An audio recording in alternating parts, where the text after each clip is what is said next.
தமிழொலி நேயர்களுக்கு வணக்கம். இன்றைய இரவு நேர பிரதான செய்திகள். முதலில் தலைப்புச் செய்திகள். டிட்வா சூறாவளியால் பாதிக்கப்பட்டவர்களுக்கு 5 லட்சம் ரூபாய் இழப்பீடு. அதிகாரிகளுக்கு ஜனாதிபதி விடுத்துள்ள உத்தரவு. பாதுகாப்பாக இருங்கள். நாளை முதல் ஏற்பட போகும் வெப்பநிலை அதிகரிப்பு குறித்து விடுக்கப்பட்டுள்ள எச்சரிக்கை. வடக்கில் வீதி புனரமைப்பு பணிகள் ஆரம்பம். பிமல் ரட்நாயக்க உறுதி. சவுதி அரேபியாவில் உள்ள இலங்கையர்களுக்கு விசேட அறிவிப்பு. வெசாக் வார விடுமுறை குறித்து அமைச்சர் வெளியிட்ட அறிவிப்பு. அரசு நிதியிலிருந்து 2.5 மில்லியன் டாலர்கள் மோசடி என குற்றச்சாட்டு. அரசாங்கம் எடுத்துள்ள தீர்மானம். தென்னிலங்கையில் கோர விபத்தில் இளைஞன் பரிதாபமாக பலி. மத்திய கிழக்கு போர் பதற்றம். சுற்றுலா பயணிகளின் எண்ணிக்கையில் ஏற்பட்டுள்ள மாற்றம்.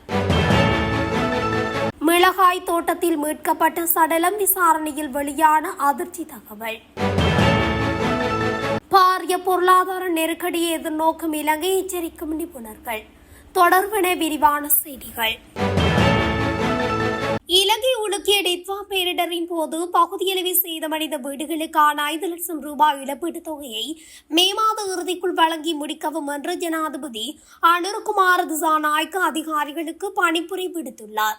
டிட்வா சூறாவளியால் பகுதியளவிலும் முழுமையாகவும் சேதமடைந்த வீடுகளில் வசித்தவர்களுக்கு இழப்பீடு வழங்குதல் மற்றும் புதிய வீடுகளை கையளிக்கும் பணிகள் தொடர்பாக இன்று முற்பகல் ஜனாதிபதி அலுவலகத்தில் நடைபெற்ற முன்னேற்ற மீளாய்வு கலந்துரையாடலின் போதே ஜனாதிபதி இதுகுறித்து அறிவித்துள்ளார். டிட்வா சூறாவளியால் பகுதியளவில் சேதமடைந்த வீடுகளுக்காக அரசினால் அங்கீகரிக்கப்பட்ட 5 லட்சம் ரூபாய் இழப்பீட்டுத் தொகையை மிக சிக்கலான சந்தர்ப்பங்களை தவிர இனி அனைத்து பயனாளிகளுக்கும் மே மாத இறுதிக்குள் வழங்கி முடிக்குமாறு ஜனாதிபதி இதன்போது அதிகாரிகளுக்கு அறிவித்துள்ளார். முழுமையாக சேதமடைந்த வீடுகளை வசித்தவர்களுக்கு புதிய வீடொன்றை வழங்குவது அல்லது வீடொன்றை கொள்வனவு செய்வதற்காக 50 லட்சம் ரூபாய் இழப்பீட்டுத் தொகையை வழங்கும் பணிகளின் முன்னேற்றம் குறித்தும் இதன்போது விசேட கவனம் செலுத்தப்பட்டது. அந்த இழப்பீட்டுத் தொகையை விரைவாக வழங்குவதற்கு நடவடிக்கை எடுக்குமாறும் ஜனாதிபதி அதிகாரிகளுக்கு அறிவுறுத்தினார். இன்னமும் முகாம்களை வசித்து வரும் மக்களுக்கு புதிய வீடுகள் கிடைக்கும் வரை அவர்களை தற்காலிக வீடுகளை குடியமர்த்துவது குறித்து இங்கு விரிவாக கலந்துரையாடப்பட்டது. அதற்கேற்ற பொருத்தமான இடங்களை கண்டறிந்து அந்த பணிகளை மிக விரைவாக நிறைவு செய்வதற்கு தேவையான அனைத்து நடவடிக்கைகளை எடுக்குமாறு ஜனாதிபதி பணிப்புரை விடுத்துள்ளார். மிக ஆபத்தான பகுதிகளை வசிக்கும் மக்களை வேறு இடங்களில் குடியமர்த்துவது குறித்தும் இங்கு கலந்துரையாடப்பட்டதுடன் புதிய வீடு வாங்குவதற்கு இழப்பீடு பெறாதவர்களுக்காக வீட்டு தொகுதிகளை நிர்மாணிப்பதற்கான திட்டங்கள் குறித்து கவனம் செலுத்தப்பட்டது. நாளை முதல் நடைமுறைக்கு வரும் வகையில் அதிக வெப்பம் குறித்து வானிலை ஆய்வு மையம் எச்சரிக்கை ஒன்றை விடுத்துள்ளது. அதன்படி வடக்கு, வடமத்திய, வடமேற்கு, மேற்கு சப்ரகமுவ, தெற்கு, கிழக்கு மாகாணங்கள் மற்றும் மொனராகல மாவட்டத்தில் வெப்பமான வானிலை நிலவும் என்று வானிலை ஆய்வு மையம் தெரிவித்துள்ளது. நாளை முதல் நடைமுறைக்கு வரும் இந்த எச்சரிக்கையின்படி 21 மாவட்டங்களில் உள்ள சில இடங்களில் மனித உடலில் உணரப்படும் வெப்பநிலையான வெப்ப குறியீடு எச்சரிக்கை நிலை வரை அதிகரிக்க வாய்ப்புள்ளது. குறிப்பிட்ட மாவட்டங்களில் வெப்பச்சுட்டன் அவதான மட்டத்தில் இருக்கும் என்று எதிர்பார்க்கப்படுகிறது. இதனால் நீண்ட நேரம் வெயிலில் இருப்பதால் மக்கள் சோர்வை உணரக்கூடும். அதே சமயம் தொடர்ந்து சுறுசுறுப்பாக இயங்குவதால் வெப்ப தசை பிடிப்புகள் ஏற்படக்கூடும் என்று எச்சரிக்கப்பட்டுள்ளது. எனவே தாகம் எடுக்காவிட்டாலும் அடிக்கடி போதிய அளவு தண்ணீர் அருந்துங்கள். முடிந்தவரை நேரடி சூரிய ஒளியில் செல்வதை தவிர்க்கவும். குறிப்பாக நண்பகல் வேளைகளில் நிழலில் தங்குவது நல்லது என்று மக்கள் அறிவுறுத்தப்பட்டுள்ளனர். போக்குவரத்து, நெடுஞ்சாலைகள் மற்றும் நகர அபிவிருத்தி அமைச்சினால் குறிக்கட்டுவான இறங்குதுறையினை புனரமைப்பு செய்வதற்கான 2ஆம் கட்ட வேலை திட்டம் இன்று ஆரம்பிக்கப்பட்டுள்ளது. போக்குவரத்து, நெடுஞ்சாலைகள் மற்றும் நகர அபிவிருத்தி அமைச்சர் பிமல் ரட்நாயக்கவினால் குறித்த திட்டத்திற்கான பெயர் பலகை திறந்து வைக்கப்பட்டுள்ளது. குறித்த திட்டமானது 984.3 மில்லியன் ரூபாய் நிதி ஒதுக்கீட்டில் முன்னெடுக்கப்படும் நிலையில் எதிர்வரும் அக்டோபர் 27ஆம் தேதி இதன் வங்கிகள் ஜாபம் நிறைவடைய உள்ளதாக எதிர்பார்க்கப்படுகிறது. இதன்போது உரையாற்றிய ஆளுநர் குறிக்கட்டுவான அபிவிருத்தி தொடர்பாக போக்குவரத்து நெடுஞ்சாலைகள் அமைச்சருக்கு நன்றி கூற கடமைப்பட்டிருக்கின்றேன். இது முக்கியமான திட்டம். வெளிநாட்டு பணமல்ல, இது அரசாங்கத்தின் பணமாகும். தீபகத்தின் அபிவிருத்தியில் கண்ணும் கருத்துமாக இருக்கின்றது. இந்த அரசாங்கத்தின் காலத்திலே அனைத்து அபிவிருத்திகளையும் மேற்கொள்ள முடியும் என்றார். தீவு பகுதியில் பெட்ரோல் செட் ஒன்றினை அமைப்பதற்காக முயற்சி ஒன்றினை மேற்கொண்டு வருகின்றோம். இறங்குதுறையின் பணிகள் நிறைவடைந்ததும் அதற்கான பணிகள் முன்னெடுக்கப்பட உள்ளது. கொழும்பு வேறு அரசு, யாழ்ப்பாணம் வேறு அரசாங்கம் அல்ல. அதே அரசாங்கம்தான் இங்கும் அபிவிருத்தி பணிகளை முன்னெடுக்க வேண்டும். அரசு உத்தியோகத்தர்கள் மக்களின் பிரச்சனைகளை தீர்ப்பதற்காக பணியாற்ற வேண்டும். அநீதி இழைக்கப்பட்ட மக்களுக்கு நீதி கிடைக்கும் வகையில் நாம் வேலை திட்டங்களை முன்னெடுக்க வேண்டும். வடக்கு மாகாணம் முழுவதும் வீதிகளை புனரமைப்புக்கு 2000 கோடி வரையில் ஒதுக்கப்பட்டுள்ளது. வடக்கு மாகாண அபிவிருத்திகள் அனைத்தும் இழுத்தடிக்கப்பட்ட நிலையில் காணப்படும் நிலையில் அதனை துரிதமாக மேற்கொள்ள வேண்டும். வடக்கு கிழக்கு என்ற பாகுபாடின்றி அனைத்து இனத்தவரும் வருகை தரும் இவ்விடத்தினை புனரமைப்பு செய்தல் அவசியமாகிறது. கடந்த அரசாங்கம் சிங்கள மக்களுக்கு மாத்திரம் சேவை செய்வதாக காணப்பட்டது. அத்துடன் சிங்கள மக்களுக்கு மாத்திரம் சேவை செய்வதாக காணப்பட்டது. ஆனால் தேசிய மக்கள் சக்தியானது பின்தங்கிய அனைத்து பிரதேச மக்களுக்கும் ஒரு மாதிரியாகவே வேலை செய்ய அரசாங்கமாக காணப்படுகிறது என்று குறிப்பிட்டுள்ளார். இதேவேளை அபிவிருத்தி பணிகள் தொடர்பிலும் ஆராயப்பட்டுள்ளன என்றும் தெரிவித்துள்ளார். சவுதி அரேபியாவில் வசிக்கும் இலங்கையர்களின் நலன் கருதி கன்சியுலர் சேவைகளை விரிவுபடுத்த நடவடிக்கை எடுக்கப்பட்டுள்ளது. சவுதி அரேபிய தூதரகம் அறிக்கை வெளியிட்டு இதனை தெரிவித்துள்ளது. அதற்கமைய வார நாட்களில் தூதரக சேவைகளை பெற்றுக்கொள்ள முடியாதவர்களுக்கு மாத இறுதியில் வரும் வெள்ளிக்கிழமைகளில் சேவைகளை வழங்க தீர்மானிக்கப்பட்டுள்ளது. இந்த புதிய ஏற்பாட்டின் கீழ் ஒவ்வொரு மாதத்தின் கடைசி வெள்ளிக்கிழமையன்றும் பிற்பகல் 2 மணி முதல் மாலை 5 மணி வரை பொதுமக்களுக்கு தூதரக உதவியை வழங்குவதற்காக அதிகாரி ஒருவரை பணியில் அமர்த்த நடவடிக்கை எடுக்கப்பட்டுள்ளது. சவுதி அரேபியாவில் வசிக்கும் இலங்கை சமூகத்தினருக்கு அணுகலையும் வசதியையும் மேம்படுத்துவதே இந்த முயற்சியின் நோக்கம் என்று தூதரகம் தெரிவித்துள்ளது. எதிர்வரும் மே 30 அன்று வெசாக் பௌர்ணமி தினத்தை கொண்டாடுமாறு அமைச்சரவை பேச்சாளர் நலிந்த ஜேதிச தெரிவித்துள்ளார்.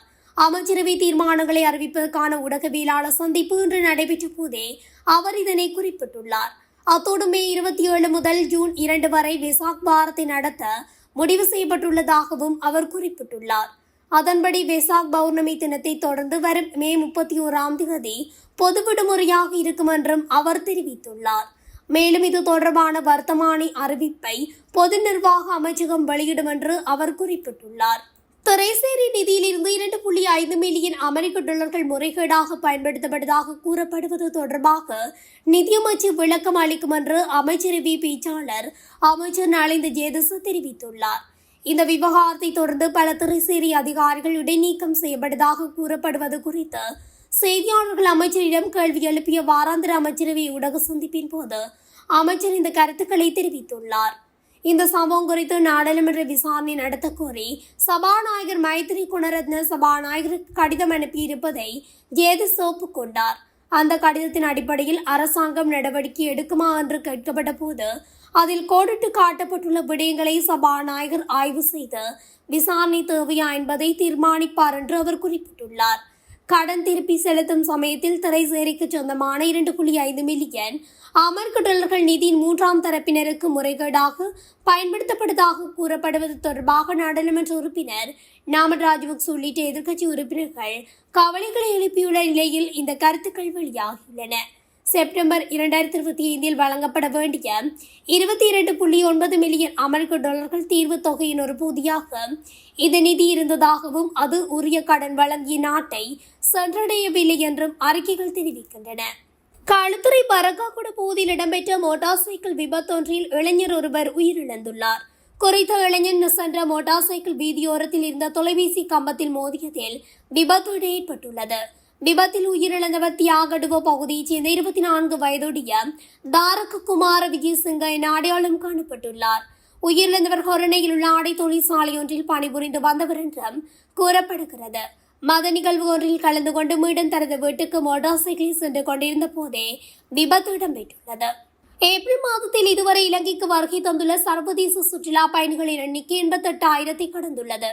இலங்கை சுற்றுலா அபிவிருத்தி அதிகார சபையின் புதிய புள்ளி விபரங்களில் இந்த விடயம் தெரிய வந்துள்ளது. இதன்படி ஏப்ரல் மாதத்தில் இதுவரை மொத்தம் 88,221 சுற்றுலா பயணிகள் நாட்டுக்கு வருகை தந்துள்ளனர். அந்த வகையில் 2026 ஆண்டில் இதுவரை இலங்கைக்கு வருகை தந்த ஒட்டுமொத்த சுற்றுலா பயணிகளின் எண்ணிக்கை 8,28,845 உயர்ந்துள்ளதாக இலங்கை சுற்றுலா அபிவிருத்தி அதிகார சபை தெரிவித்துள்ளது. களுவாஞ்சிக்குடி பிரதேசத்தில் மிளகாச்சேகை தோட்டத்தில் இரத்த காயங்களுடன் சடலமாக மீட்கப்பட்ட விவசாயி உள்ளூர் தயாரிப்பு துப்பாக்கியால் சுட்டுக் கொல்லப்பட்டுள்ளதாக போலீசார் தெரிவித்தனர். கடந்த 19ஆம் தேதி சடலமாக மீட்கப்பட்ட 68 வயதுடைய விவசாயி உள்ளூர் தயாரிப்பு துப்பாக்கியால் சுட்டுக் கொல்லப்பட்டுள்ளதாக நேற்று மேற்கொண்ட பிரேத பரிசோதனையில் சட்ட வைத்திய அதிகாரி கண்டறிந்துள்ளதாக கூறப்படுகிறது. கடந்த ஞாயிற்றுக்கிழமை காலையில் களுவாஞ்சிக்குடி கடற்கரை வீதியில் உள்ள வீட்டுத்திட்டம் பகுதியில் உள்ள மிளகாய் செய்கை தோட்டம் ஒன்றில் விவசாயியான ஸ்ரீமுருகன் கோவில் வீதியைச் சேர்ந்த 68 வயதுடைய காசிநாதன் ஜெயகாந்த் என்பவர் தோட்டத்தில் வைத்து இனம் தெரியாதோரால் படுகொலை செய்யப்பட்டுள்ளார். அவர் கூறிய ஆயுதங்களால் வெட்டியும் கொத்தியும் கொலை செய்யப்பட்ட நிலையில் சடலமாக மீட்கப்பட்டு மட்டு போதனா வைத்தியசாலையில் பிரேத பரிசோதனைக்காக ஒப்படைக்கப்பட்டது. இதனையடுத்து செவ்வாய்க்கிழமை சல்லத்தீவு சட்ட வைத்திய அதிகாரியான வைத்திய பிரேத பரிசோதனை மேற்கொண்ட போது அவர் மீது உள்ளூர் தயாரிப்பு துப்பாக்கியால் 3 முறை துப்பாக்கி பிரயோகம் செய்யப்பட்டுள்ளதை அடுத்து அவர் இதனால் உயிரிழந்துள்ளதாக கண்டறியப்பட்டுள்ளது. இந்த துப்பாக்கிச் சூடு நடாத்தி கொலை செய்துவிட்டு அங்கு எந்த தடயப் பொருட்களையும் விட்டு செல்லாது தப்பியோடிய மர்ம நபரை தேடி போலீசார் விசாரணைகளை முன்னெடுத்து வருவதாக போலீசார் தெரிவித்துள்ளனர். இந்த ஆண்டில் இலங்கையின் பொருளாதார வளர்ச்சி வெளிப்புற அதிர்ச்சிகள் மிக மோசமாக குறைக்கும் என கணிக்கப்பட்டுள்ளது. கொழும்பு பல்கலைக்கழகத்தின் பொருளியல் திணைக்களத்தின் பொருளியல் பேராசிரியர் இதனை தெரிவித்துள்ளார். அதன்படி 2026 இலங்கையின் பொருளாதார வளர்ச்சி வீதமானது 2025 பதிவு செய்யப்பட்ட வளர்ச்சியை விட குறைவாக இருக்கும் என்று கணிக்கப்பட்டுள்ளது. ஏப்ரல் 22 நடைபெற்ற தென்னிலங்கை ஊடக நிகழ்ச்சி ஒன்றில் இன்று பேராசிரியர் இந்த கருத்துக்களை முன்வைத்துள்ளார். இந்த ஆண்டு சுற்றுலா பயணிகளின் வருகையில் சுமார் 30% சரிவு ஏற்பட்டுள்ளதாக பேராசிரியர் துனுசிங்க குறிப்பிட்டுள்ளார். மேலும் சாதகமற்ற வானிலை மற்றும் காலநிலை நிலவுவதால் விவசாயத்துறை கடுமையாக பாதிக்கப்பட்டுள்ளதாகவும் அவர் சுட்டிக்காட்டியுள்ளார். கைத்தொழில் துறையில் அதிகரித்து வரும் உற்பத்தி செலவுகள், ஏற்றுமதி துறை எதிர்கொள்ளும் சவால்களை சுட்டிக்காட்டி ஒட்டுமொத்த பொருளாதார நடவடிக்கைகளில் மந்தநிலை ஏற்படக்கூடும் என்றும் அவர் எச்சரித்துள்ளார். உலக பொருளாதார நிலைமைகளின் தாக்கத்தை எடுத்துரைக்கும் வகையில் சர்வதேச நாணய நிதியம் தனது உலகளாவிய வளர்ச்சி கணிப்புகளை குறைத்துள்ளதாக அவர் குறிப்பிட்டுள்ளார். உலக பொருளாதார மந்தநிலை இலங்கையின் பொருட்கள் மற்றும் சேவைகள் ஏற்றுமதி இரண்டையும் பாதிக்கக்கூடும் என்று அவர் மேலும் குறிப்பிட்டுள்ளார். மேலும் எரிபொருள், உரம் மற்றும் மின்னணு பாகங்கள் போன்ற அத்தியாவசிய பொருட்களை விநியோக சங்கிலியில் ஏற்படும் தடைகள் பொருளாதாரத்தின் மீது தொடர்ந்து எதிர்மறையான அழுத்தத்தை ஏற்படுத்தக்கூடும் என்றும் அவர் வலியுறுத்தினார். இத்துடன் தமிழொலியின் இன்றைய இரவு நேர பிரதான செய்திகள் நிறைவடைகின்றன. தொடர்ச்சியாக செய்திகளை அறிந்து கொள்ள தமிழொலி ஊடகத்துடன் இணைந்திருங்கள். நன்றி, வணக்கம். தமிழொலி ஒரே பார்வையில் இன்றைய செய்திகளை உடனுக்குடன் தெரிந்து கொள்ள தமிழொலி யூடியூப் தளத்தை சப்ஸ்கிரைப் செய்து கொள்ளுங்கள். இந்த வீடியோ பிடிச்சிருந்தா லைக் பண்ணுங்க, கமெண்ட் பண்ணுங்க, ஷேர் பண்ணுங்க. மறக்காம கீழே இருக்கிற பெல் ஐகானை கிளிக் பண்ணுங்க.